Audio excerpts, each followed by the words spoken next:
Hello viewers, दृष्टि IAS के editorial analysis में आप सभी का स्वागत है। इस सेक्शन में हम अलग अलग न्यूज़पेपर्स और न्यूज़ पोर्टल से आपके लिए एडिटोरियल्स चुनते हैं, जिससे आपको भारत सहित विश्व में होने वाली अनेकों घटनाओं के बारे में विस्तार से जानकारी मिल सके। डियर व्यूअर्स, इस सेक्शन में हम सबसे पहले दिए गए एडिटोरियल को यूपीएससी सिलेबस से लिंक करते हैं, उसके बाद कुछ इंपॉर्टेंट की पॉइंट्स और अंत में कुछ इंपॉर्टेंट कॉन्सेप्ट्स जो यूपीएससी एग्जामिनेशन के पर्सपेक्टिव से महत्वपूर्ण है उन्हें देखते हैं। डियर व्यूअर्स, हम आशा करते हैं कि दृष्टि आईएएस की तरफ से लिए गए इस इनिशिएटिव को आप काफी पसंद करेंगे और आपके सुझाव हमारे लिए अत्यंत महत्वपूर्ण है। तो कृपया कमेंट सेक्शन में अपने सुझाव जरूर दें। तो चलिए बिना किसी देरी के शुरू करते हैं आज का एडिटोरियल एनालिसिस।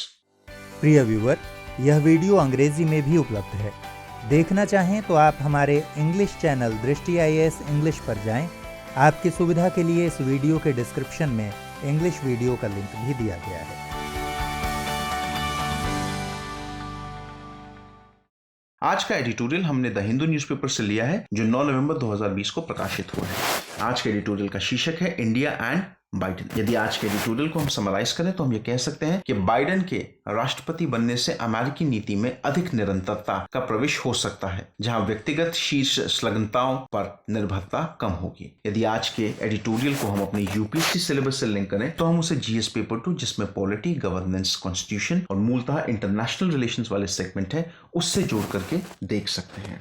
आज के एडिटोरियल के कुछ प्रमुख बिंदु। अमेरिकी डेमोक्रेटिक पार्टी के दावेदार और पूर्व उपराष्ट्रपति जोसेफ बाइडेन को अपनी जीत पर आधिकारिक मोहर पाने के लिए अभी भी कुछ प्रतीक्षा करनी होगी, मगर यह एकदम स्पष्ट हो गया है कि नई दिल्ली को अब एक नए अमेरिकी प्रशासन से सहयोग के लिए तैयार होना होगा। अमेरिकी राष्ट्रपति चुनाव में जो नतीजे आए हैं वो भारत सरकार के लिए मिश्रित परिणाम जैसा रहा है। इसके हमें कुछ फायदे भी देखने को मिलेंगे, साथ ही साथ कुछ नुकसान भी हो सकते हैं। यदि हम लोग भारत के संदर्भ में बात करें तो भारत सरकार कहीं ना कहीं डोनाल्ड ट्रंप की जीत को लेकर के बहुत आश्वस्त थी, और इसी कड़ी में हम लोगों ने देखा कि पिछले साल अमेरिका के ह्यूस्टन शहर में हाउडी मोदी नामक प्रोग्राम, और इस साल की शुरुआत में फरवरी महीने में डोनाल्ड ट्रंप के स्वागत के लिए हम लोगों ने अहमदाबाद में एक बहुत बड़ा कार्यक्रम ऑर्गेनाइज किया। ये कहीं ना कहीं ये बताता है कि भारत सरकार जो थी वो अमेरिका के नए राष्ट्रपति के तौर पे, या आप कह सकते हैं कि डोनाल्ड ट्रंप के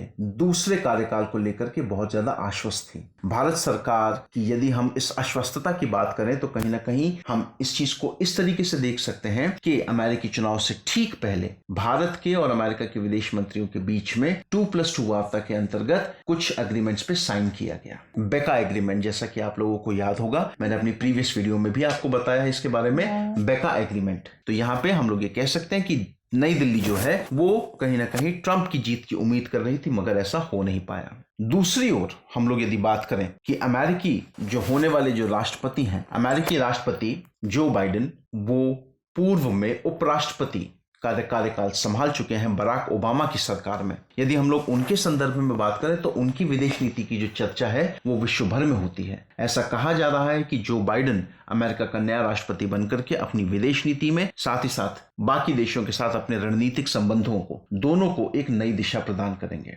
चुनाव के में जो जीत हुई उसके बाद जो अपना वक्तव्य जो बाइडेन ने दिया, उस वक्तव्य में उन्होंने कहा कि इस समय जो अमेरिका की प्राथमिकता होगी वो प्राथमिकता विदेश नीति पे बहुत ज्यादा नहीं होगी। इस समय अमेरिका की जो पहली प्राथमिकता होगी वो खुद को कोरोना महामारी के संकट से बाहर निकालने की होगी, और साथ ही साथ अमेरिकी राजनीति में जो दरार आई है उसे भरना और अमेरिका की आत्मा को पुनर्बहाल करना होगा।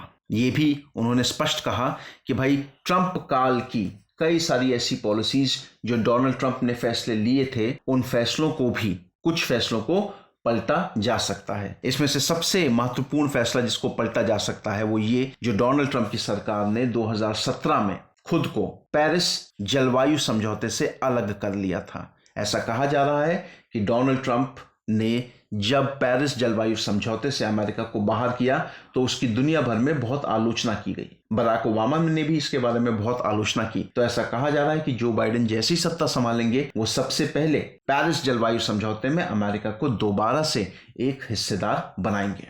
एक बात और यहाँ पे साफ हमको दिखाई देती है कि अमेरिका ने जो इनिशिएटिव लिया है तालिबान और अफगानिस्तान के बीच में शांति प्रक्रिया का, जो बाइडेन की कोशिश रहेगी कि ये जो शांति वार्ता है ये बहुत ऑर्गेनाइज तरीके से, बहुत बेहतर तरीके से और बहुत जल्द सफलता का रूप हासिल करे और साथ ही साथ अमेरिकी जो सोल्जर्स हैं अफगानिस्तान में उन्हें बिना किसी दिक्कत के, बिना किसी परेशानी के बड़े आराम से निकाला जा सके। साथ ही साथ अफगानिस्तान में और आस पड़ोस के देश जैसे कि पाकिस्तान और भारत में एक पूरा का पूरा एक ऐसा पैटर्न बने जो कि एग्जाम्पल के तौर पे सामने आए। अफगानिस्तान में शांति बहाल करना अमेरिका का इस समय सबसे बड़ा मोटिव होगा और जो बाइडेन इस दिशा में एक बेहतर कदम उठा सकते हैं। यदि चीन के संदर्भ में हम लोग बात करें तो जो बाइडेन का रवैया चीन के प्रति डोनाल्ड ट्रंप का जैसा रवैया था उससे ठीक उलट होगा। डोनाल्ड ट्रंप ने चीन के प्रति अपना रवैया हमेशा टकरावपूर्ण रखा। ऐसा माना जा रहा है कि जो बाइडेन का रवैया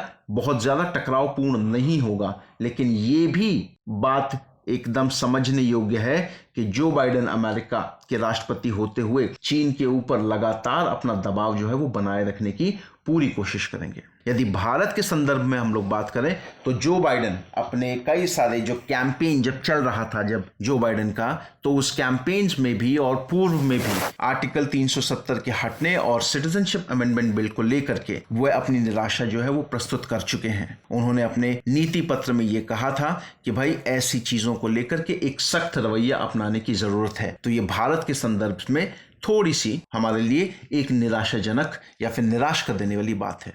अब ऐसी सिचुएशन में हमें ये देखना है, हमें ये समझने की जरूरत है बहुत बेहतर तरीके से कि भारत को अपने आंतरिक मुद्दों में किसी को भी दखल देने की कोई भी अगर कोई ऐसी कोशिश करता है जो भारत के आंतरिक मुद्दों में दखल देता है तो भारत को उसको बहुत सही तरीके से निपटना चाहिए। तो जरूरी यह है कि नई दिल्ली इन संवेदनशील मुद्दों के पर जब भी वार्ता हो तो अपना पक्ष बहुत मजबूती से बनाए रखें।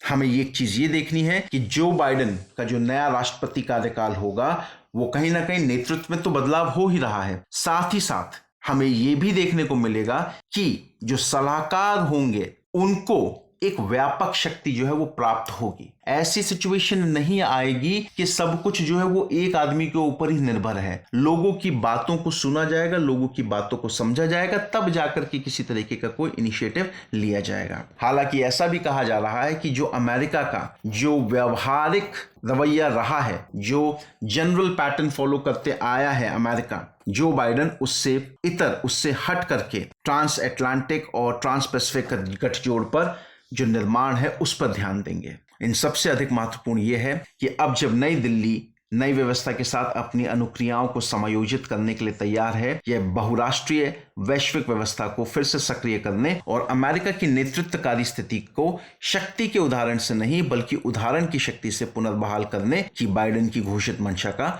स्वागत करना चाहेगी। देखिए, जरूरी इस समय यह है कि अब एक चीज एकदम क्लियर है कि जो बाइडेन जो है उनके साथ भारत सरकार को अपने रिश्ते और बेहतर और मजबूत करने की जरूरत है। साथ ही साथ अमेरिका को भी एक उदाहरण प्रस्तुत करने की जरूरत है और वो उदाहरण शक्ति से नहीं हो सकता है, वो शक्ति का उदाहरण नहीं हो सकता है, वो उदाहरण की शक्ति होगी। जरूरी है कि अमेरिका जो है वो स्वयं एक एग्जाम्पल बने, स्वयं एक एग्जाम्पल क्रिएट करे बाकी देशों के लिए। और जो बाइडेन से ऐसी उम्मीद की जा रही है कि वो इस प्रयास में जरूर सफल होंगे।